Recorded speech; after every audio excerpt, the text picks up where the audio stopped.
Friends, welcome back to our channel. ಇವತ್ತಿನ ಈ ಒಂದು ವಿಡಿಯೋದಲ್ಲಿ ನಾವು ಕರೆಂಟ್ ಅಫೇರ್ಸ್ ಬಗ್ಗೆ ಸಂಬಂಧಿಸಿದಂಥ ಮಾಹಿತಿಯನ್ನು ನೋಡೋಣ. ಹಾಗಾದರೆ ಬನ್ನಿ ನಮ್ಮ ಮೊದಲ ಪ್ರಶ್ನೆ ನೋಡೋಣ. ನಮ್ಮ ಮೊದಲನೇ ಪ್ರಶ್ನೆ, ದೇಶದಲ್ಲೇ ನ್ಯಾಯಾಂಗ ವ್ಯವಸ್ಥೆಯಲ್ಲಿ ಪ್ರಥಮ ಸ್ಥಾನ ಪಡೆದ ರಾಜ್ಯ ಯಾವುದು? ಅಂದರೆ ಈ ದೇಶದಲ್ಲೇ ಒಂದು ನ್ಯಾಯಾಂಗ ವ್ಯವಸ್ಥೆಯಲ್ಲಿ ಪ್ರಥಮ ಸ್ಥಾನ ಪಡೆದಿರುವ ರಾಜ್ಯ ಯಾವುದಂತ ಪ್ರಶ್ನೆ ಕೇಳಲಾಗಿದೆ ನೋಡಿ. ಇದಕ್ಕೆ ಸರಿಯಾದ ಉತ್ತರ ಆಪ್ಷನ್ಸ್ ಎ ನೋಡಿ, ಕರ್ನಾಟಕ. ನಮ್ಮ ಕರ್ನಾಟಕ ರಾಜ್ಯ ಈ ನ್ಯಾಯಾಂಗ ವ್ಯವಸ್ಥೆಯಲ್ಲೇ ಒಂದು ಪ್ರಥಮ ಸ್ಥಾನ ಪಡೆದ ರಾಜ್ಯವಾಗಿದೆ ನೋಡಿ. ಯಾವುದು? ಕರ್ನಾಟಕ. ಇದರ ಬಗ್ಗೆ ಒಂಚೂರು ಮಾಹಿತಿಯನ್ನು ನೋಡೋಣ. ಭಾರತ ನ್ಯಾಯ ವರದಿ 2025 ಅಂದರೆ ಇಂಡಿಯಾ ಜಸ್ಟಿಸ್ ರಿಪೋರ್ಟ್, ಇದು ಇತ್ತೀಚೆಗೆ ಬಿಡುಗಡೆಯಾಗಿದೆ. ಇದು 4ನೇ ಒಂದು ಆವೃತ್ತಿಯ ಒಂದು ವರದಿ ಅಂತ ಹೇಳಬಹುದು. ಎಷ್ಟನೇ ಆವೃತ್ತಿ? 4ನೇ ಆವೃತ್ತಿಯ ಒಂದು ವರದಿ ಬಿಡುಗಡೆಯಾಗಿದೆ ನೋಡಿ. ಇಂಡಿಯಾ ಜಸ್ಟಿಸ್ ರಿಪೋರ್ಟ್ ಅಂದರೆ ಭಾರತದ ನ್ಯಾಯ ವರದಿ ಅಂತ ಹೇಳ್ತೀವಿ. 2025 ಇತ್ತೀಚೆಗೆ ಬಿಡುಗಡೆ ಆಗಿದೆ. ಪೊಲೀಸ್ ವ್ಯವಸ್ಥೆ, ನ್ಯಾಯಾಂಗ, ಜೈಲು ನಿರ್ವಹಣೆ ಮತ್ತು ಕಾನೂನು ನೆರವು ಈ 4 ವಿಭಾಗಗಳ ಕಾರ್ಯನಿರ್ವಹಣೆ ಕುರಿತು ದತ್ತಾಂಶಗಳನ್ನು ಹೋಲಿಸಿ ವರದಿಯನ್ನು ಸಿದ್ಧಪಡಿಸಲಾಗಿದೆ. ಈ ಒಂದು ಪೊಲೀಸ್ ವ್ಯವಸ್ಥೆ ಆಗಿರ್ಬೋದು, ನ್ಯಾಯಾಂಗ ಆಗಿರ್ಬೋದು, ಅದೇ ರೀತಿಯಾಗಿ ಜೈಲು ನಿರ್ವಹಣೆ ಆಗಿರ್ಬೋದು, ಕಾನೂನು ಒಂದು ನೆರವು ನೀಡುವ ಒಂದು ಈ ಎಲ್ಲ ಕಾರ್ಯನಿರ್ವಹಣೆ ಕುರಿತು ದತ್ತಾಂಶಗಳನ್ನು ಹೋಲಿಸಿಕೆಯಿಂದ ಈ ವರದಿಯನ್ನು ಏನು ಮಾಡಿದ್ದಾರೆ ಅಂದರೆ ಸಿದ್ಧಪಡಿಸಿದ್ದಾರೆ ವರದಿಯನ್ನು. ಈ ವರದಿಯಲ್ಲಿ ಏನಂದರೆ ರಾಜ್ಯಗಳ ಮಾನವ ಹಕ್ಕು ಆಯೋಗಗಳ ಕಾರ್ಯನಿರ್ವಹಣೆಯನ್ನು ಪರಿಗಣನೆಗೆ ತೆಗೆದುಕೊಳ್ಳಲಾಗಿದೆ. ಈ ರಾಜ್ಯದಲ್ಲಿರುವ ಒಂದು ಮಾನವ ಹಕ್ಕುಗಳ ಒಂದು ಆಯೋಗ ಏನಿದೆ, ಅಲ್ಲಿ ಏನೇನು ಕಾರ್ಯನಿರ್ವಹಣೆಯನ್ನು ನಡೆಸಬೇಕಂತ ಅದನ್ನು ಕೂಡ ಪರಿಗಣನೆಗೆ ತೆಗೆದುಕೊಳ್ಳಲಾಗಿದೆ ನೋಡಿ ಈ ವರದಿಯಲ್ಲಿ. ಇದರಲ್ಲಿ ನ್ಯಾಯ ನೀಡಿಕೆಗೆ ಸಂಬಂಧಿಸಿದ 4 ಪ್ರಮುಖ ವಿಭಾಗಗಳ ಒಟ್ಟಾರೆ ಕಾರ್ಯನಿರ್ವಹಣೆಯಲ್ಲಿ ಕರ್ನಾಟಕ ಮೊದಲ ರ್ಯಾಂಕ್ ಗಳಿಸಿದೆ. ಆಂಧ್ರ ಪ್ರದೇಶ್, ತೆಲಂಗಾಣ, ಕೇರಳ ರಾಜ್ಯಗಳು ನಂತರದ ಸ್ಥಾನ ಪಡೆದಿವೆ ನೋಡಿ. ಅಂದರೆ ಈ ಒಂದು 4 ಒಂದು ಏನಿವೆಯಲ್ಲ 4 ಪ್ರಮುಖ ವಿಭಾಗಗಳಲ್ಲಿ ಒಟ್ಟಾರೆ ನಮ್ಮ ಕರ್ನಾಟಕ ಒಂದು ರಾಜ್ಯ ಏನಾಗಿದೆ ಅಂದರೆ ಮೊದಲ ರ್ಯಾಂಕ್ ಗಳಿಸಿದೆ. ನಂತರದಲ್ಲಿ ಆಂಧ್ರ ಪ್ರದೇಶ ಆಗಿರ್ಬೋದು, ತೆಲಂಗಾಣ ಆಗಿರ್ಬೋದು, ಕೇರಳ ಆಗಿರ್ಬೋದು, ಈ ರಾಜ್ಯಗಳೇನೆಂದರೆ ನಂತರ ಸ್ಥಾನದಲ್ಲಿರುವಂಥ ಒಂದು ರಾಜ್ಯಗಳಾಗಿವೆ ನೋಡಿ. ಈ ಒಂದು ನ್ಯಾಯಾಂಗ ಒಂದು ವ್ಯವಸ್ಥೆಯಲ್ಲಿ ಏನಂದರೆ ನಮ್ಮ ಕರ್ನಾಟಕ ರಾಜ್ಯ ಮೊದಲ ಸ್ಥಾನ ಪಡೆದುಕೊಂಡಿದೆ. ಹಾಗಾದರೆ ಈ ಪೊಲೀಸ್ ಇಲಾಖೆ ಒಂದು ಬಗ್ಗೆ ನೋಡೋಣ. ಪೊಲೀಸ್ ಇಲಾಖೆಯ ಕಾರ್ಯನಿರ್ವಹಣೆಯಲ್ಲಿ ರಾಜ್ಯವು 3ನೇ ಸ್ಥಾನ ಪಡೆದುಕೊಂಡಿದೆ. ಈ ನ್ಯಾಯ ನಿರ್ವಹಣೆಯಲ್ಲಿ ಮೊದಲ ಸ್ಥಾನ ಪಡೆದುಕೊಳ್ಳುವುದಾದರೆ ಅಂದರೆ ಈ ಪೊಲೀಸ್ ಇಲಾಖೆಗೆ ಸಂಬಂಧಿಸಿದಂತೆ ಕಾರ್ಯನಿರ್ವಹಣೆಯಲ್ಲಿ 3ನೇ ಸ್ಥಾನ ನಮ್ಮ ಕರ್ನಾಟಕ ರಾಜ್ಯ ಪಡೆದುಕೊಂಡಿದೆ ನೋಡಿ. ಅದೇ ನ್ಯಾಯ ನಿರ್ವಹಣೆಯಲ್ಲಿ ಮೊದಲನೇ ಸ್ಥಾನ ಪಡೆದುಕೊಂಡಿದೆ. ಪೊಲೀಸ್ ಇಲಾಖೆ ಕಾರ್ಯನಿರ್ವಹಣೆಯಲ್ಲಿ 3ನೇ ಸ್ಥಾನ ಪಡೆದುಕೊಂಡಿದೆ. ಎಲ್ಲ ರಾಜ್ಯಗಳ ಪೈಕಿ ಕರ್ನಾಟಕದಲ್ಲಿ ಅಧಿಕಾರಿಗಳ ಖಾಲಿ ಹುದ್ದೆಗಳ ಸಂಖ್ಯೆ ಅತ್ಯಂತ ಕಡಿಮೆ ಇದೆ. ಈ ಒಂದು ಕರ್ನಾಟಕದಲ್ಲಿ ಏನಿದೆ ಅಂದ್ರೆ ಎಲ್ಲ ರಾಜ್ಯಕ್ಕಿಂತ ಒಂದು ಅಧಿಕಾರಿಗಳ ಖಾಲಿ ಹುದ್ದೆ ಏನಪ್ಪ ಅಂತಂದ್ರೆ ಅತ್ಯಂತ ಕಡಿಮೆ ಇದೆ. ಶೇಕಡ 1.2 ಇದೆ ನೋಡಿ ನಮ್ಮ ಕರ್ನಾಟಕ ರಾಜ್ಯದಲ್ಲಿ. ಅದರ ಜೊತೆಗೆ ಏನಪ್ಪ ಅಂತಂದರೆ ಅಧಿಕಾರಿಗಳು ಮತ್ತು ಕಾನ್ಸ್ಟೇಬಲ್ ಹುದ್ದೆಗಳು ST SC OBC ಮೀಸಲಾತಿ ಅನ್ವಯ ಈ ಒಂದು ಭರ್ತಿ ಮಾಡಿದ ಏಕೈಕ ರಾಜ್ಯ ಕೂಡ ನಮ್ಮ ಭಾರತವಾಗಿದೆ ನೋಡಿ. ನಮ್ಮ ಕರ್ನಾಟಕವಾಗಿದೆ. ಏನಪ್ಪ ಅಂತಂದರೆ ಈ ಒಂದು ಕಾನ್ಸ್ಟೇಬಲ್ ಹುದ್ದೆ ಆಗಿರ್ಬೋದು, ಈ ಒಂದು ಪ್ರಮುಖ ಅಧಿಕಾರಿಗಳ ಹುದ್ದೆ ಆಗಿರ್ಬೋದು, ಈ ಹುದ್ದೆಗಳಿಗೆ ಸಂಬಂಧಿಸಿದಂತೆ ST ಆಗಿರ್ಬೋದು, SC ಆಗಿರ್ಬೋದು, OBC ವ್ಯಕ್ತಿಗಳಾಗಿರ್ಬೋದು, ಈ ಮೀಸಲಾತಿ ಅನ್ವಯ ಭರ್ತಿ ಮಾಡಿದ ಒಂದು ಏಕೈಕ ರಾಜ್ಯ ಯಾವುದಂದರೆ ಅದು ನಮ್ಮ ಕರ್ನಾಟಕವಾಗಿದೆ ನೋಡಿ. ಅದು ಕರ್ನಾಟಕ ರಾಜ್ಯ ಈ ಒಂದು ST SC OBCಗೆ ಸಂಬಂಧಿಸಿದಂತೆ ಭರ್ತಿ ಮಾಡಿದ ಒಂದು ಏಕೈಕ ರಾಜ್ಯ ಕರ್ನಾಟಕವಾಗಿದೆ. ಓಕೆ, ಈ ಮಾಹಿತಿ ನಿಮಗೆ ತಿಳಿತು ಅಂತ ಅಂದ್ಕೊಳ್ತೀನಿ. ಈ ಮಾಹಿತಿ ಏನಾದರೂ ನಿಮಗೆ ಇಷ್ಟ ಆದರೆ ಬೇಗನೆ ಒಂದು ಲೈಕ್ ಬಟನ್ನ ಪ್ರೆಸ್ ಮಾಡಿ. ಮುಂದಿನ ಮಾಹಿತಿಗೆ ಹೋಗೋಣ. ಮುಂದಿನ ಮಾಹಿತಿ ನೋಡೋದಾದರೆ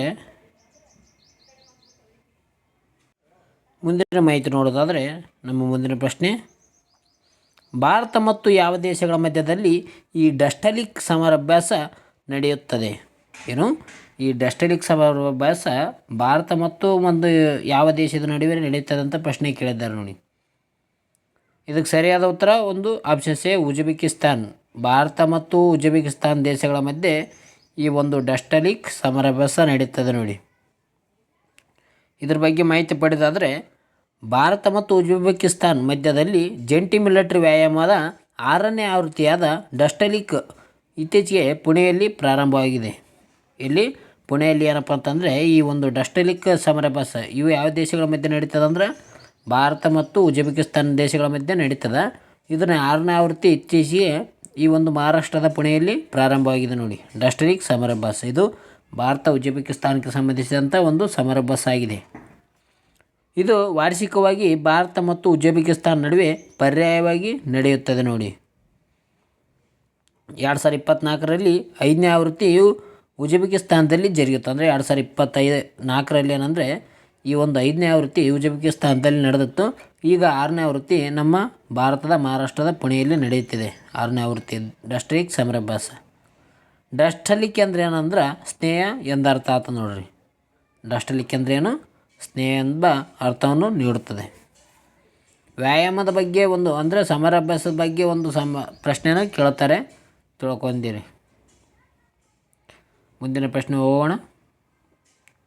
ಮುಂದಿನ ಪ್ರಶ್ನೆ, ಯಾವ ರಾಜ್ಯ ಸರ್ಕಾರವು ಕುರಿಯನ್ ಜೋಸೆಫ್ ಸಮಿತಿಯನ್ನು ಸ್ಥಾಪಿಸಿದೆ?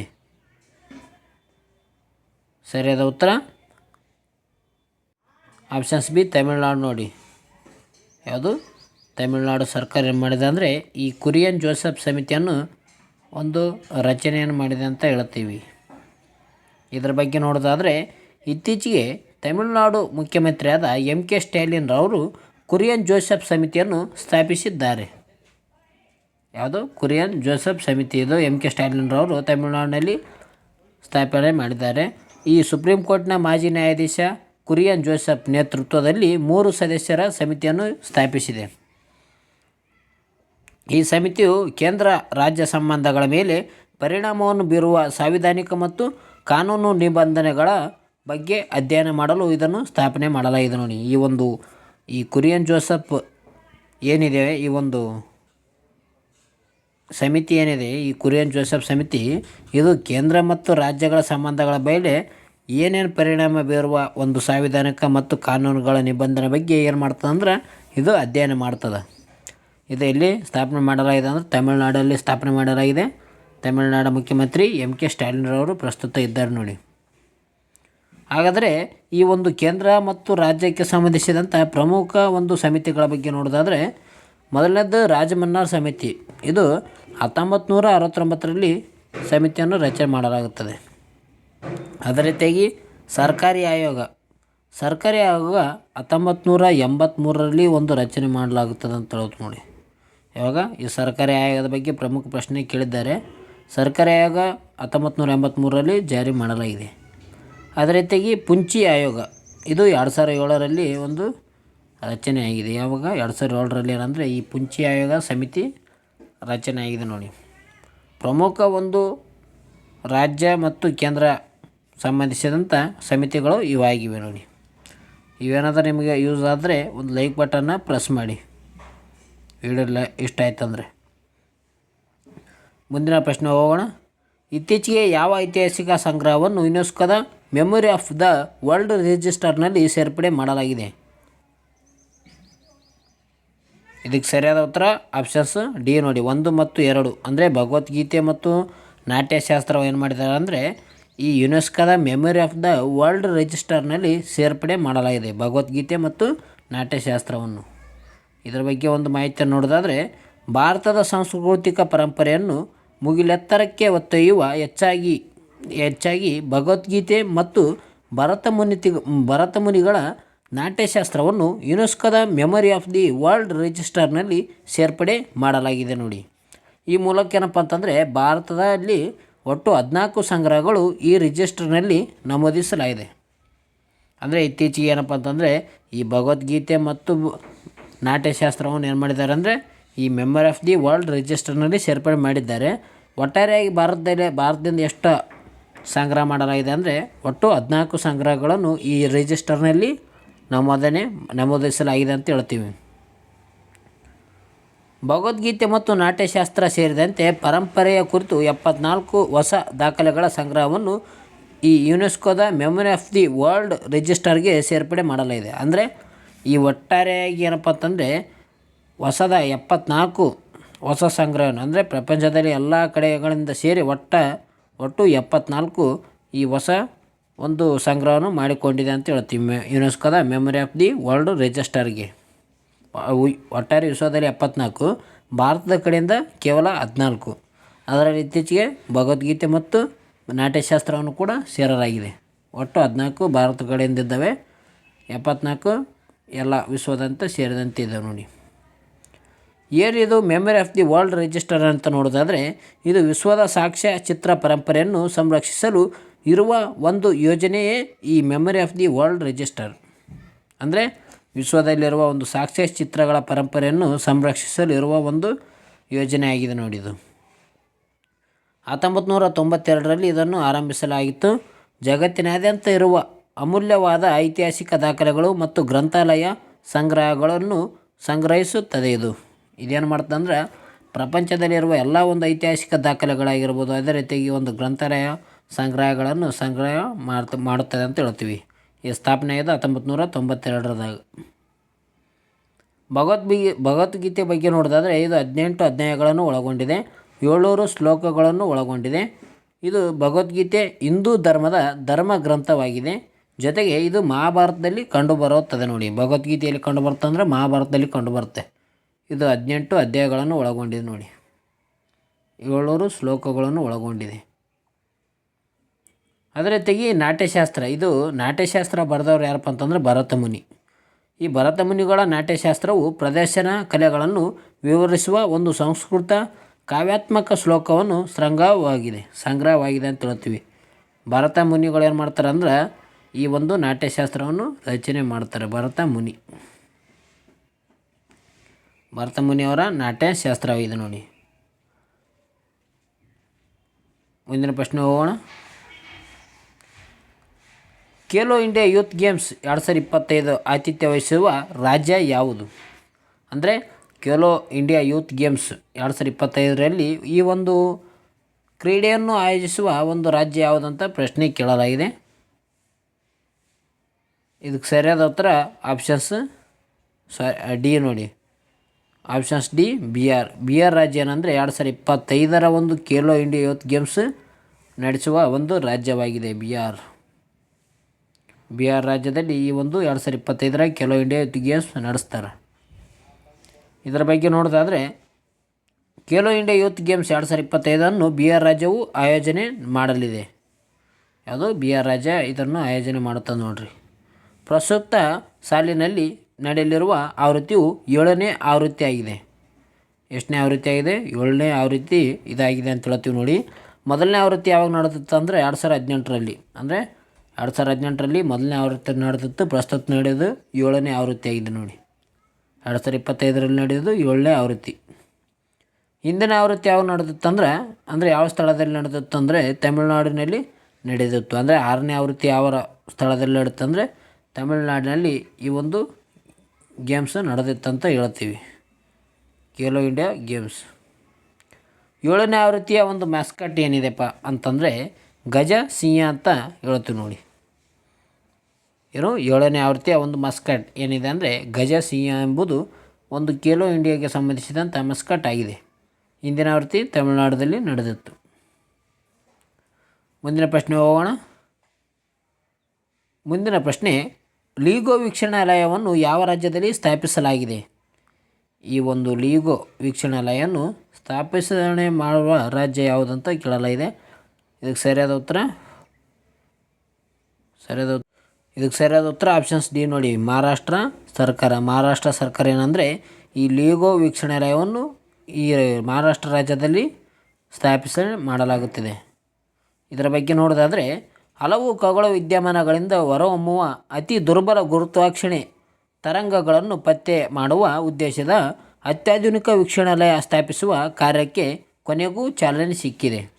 ಈ ಒಂದು ಗುರುತ್ವಾಕರ್ಷಣೆಗೆ ಮತ್ತು ತರಂಗಗಳನ್ನು ಪತ್ತೆ ಮಾಡುವ ಉದ್ದೇಶದಿಂದ ಏನು ಮಾಡಲಾಗಿದೆ ಅಂದರೆ ಈ ವೀಕ್ಷಣಾಲಯವನ್ನು ಈ ಸ್ಥಾಪನೆ ಕಾರ್ಯಕ್ಕೆ ಏನಂದರೆ ಈಗ ಚಾಲನೆ ಸಿಕ್ಕಿದಂತಾಗಿದೆ ನೋಡಿ. ಈಗ ಲೇಸರ್ ಇನ್ಫಾರ್ಮೇಟರ್ ಗ್ರಾವಿಟೇಷನಲ್ ವೇವ್ ಅಬ್ಸರ್ವೇಟರಿ ಅಂತ ಹೇಳ್ತೀವಿ, LIGO ಎಂದು ಕರೆಯಲಾಗುವ ವೀಕ್ಷಣಾಲಯವನ್ನು 1600 ಕೋಟಿ ವೆಚ್ಚದಲ್ಲಿ ನಿರ್ಮಿಸಲಾಗುತ್ತಿದೆ ಅಂತ ಹೇಳ್ತೀವಿ. ಅಂದರೆ 1600 ಕೋಟಿ ವೆಚ್ಚದಲ್ಲಿ ಏನಪ್ಪ ಅಂತಂದರೆ ಈ ಒಂದು ಗುರುತ್ವಾಕರ್ಷಣೆ ಬಲ ಆಗಿರ್ಬೋದು, ತರಂಗಗಳನ್ನು ಪತ್ತೆ ಮಾಡುವ ಒಂದು ಅಂಶಗಳನ್ನು ರೆಡಿ ಮಾಡಲಾಗುತ್ತಿದೆ, ನಿರ್ಮಿಸಲಾಗುತ್ತದೆ. ಇಲ್ಲಿ ಮಹಾರಾಷ್ಟ್ರದಲ್ಲಿ ನಿರ್ಮಿಸಲಾಗುತ್ತದೆ.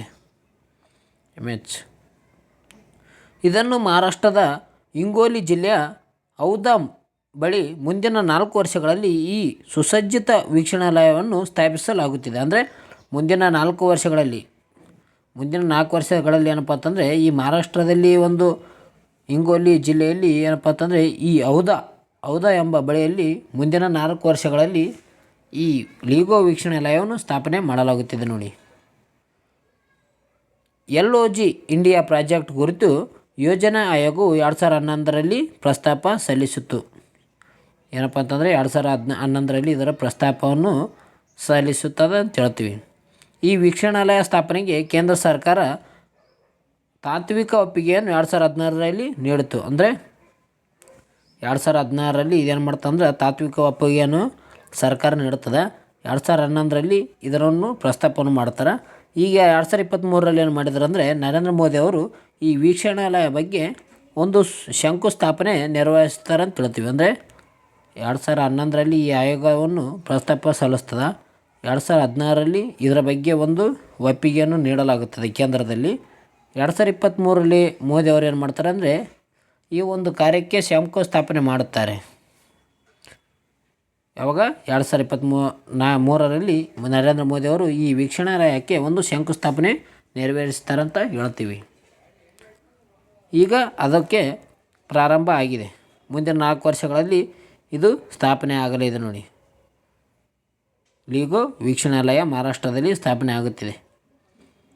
ಓಕೆ ಫ್ರೆಂಡ್ಸ್, ಇವತ್ತಿನ ಒಂದು ಈ ವಿಡಿಯೋನ ಇಲ್ಲಿಗೆ ಮುಕ್ತಾಯ ಮಾಡೋಣ. ಈ ವಿಡಿಯೋ ನಿಮ್ಗೆ ಏನಾದರೂ ಇಷ್ಟ ಆಗುತ್ತೆ ಬೇಗ ಲೈಕ್ ಮಾಡಿ, ಶೇರ್ ಮಾಡಿ, ಸಬ್ಸ್ಕ್ರೈಬ್ ಮಾಡಿ. ಪಕ್ಕದಲ್ಲಿರುವ ಬೆಲ್ಲೈಕನನ್ನು ಪ್ರೆಸ್ ಮಾಡೋ ಮೂಲಕ ನಾವು ಅಪ್ಲೋಡ್ ಮಾಡುವ ವಿಡಿಯೋನು ಬೇಗನೆ ನೋಟಿಫಿಕೇಷನ್ ಮುಖಾಂತರ ನೋಡಿಕೊಳ್ಳಿ. ಮುಂದಿನ ವಿಡಿಯೋದಲ್ಲಿ ಸಿಗೋಣ. ಇದರಲ್ಲಿ ಏನೋ ಮಿಸ್ಟೇಕ್ ಆಯ್ತಂದರೆ ನೀವು ಕಮೆಂಟ್ ಮೂಲಕ ತಿಳಿಸ್ಬೋದು. ಓಕೆ ಫ್ರೆಂಡ್ಸ್, ಎಲ್ಲರಿಗೂ ಬಾಯ್.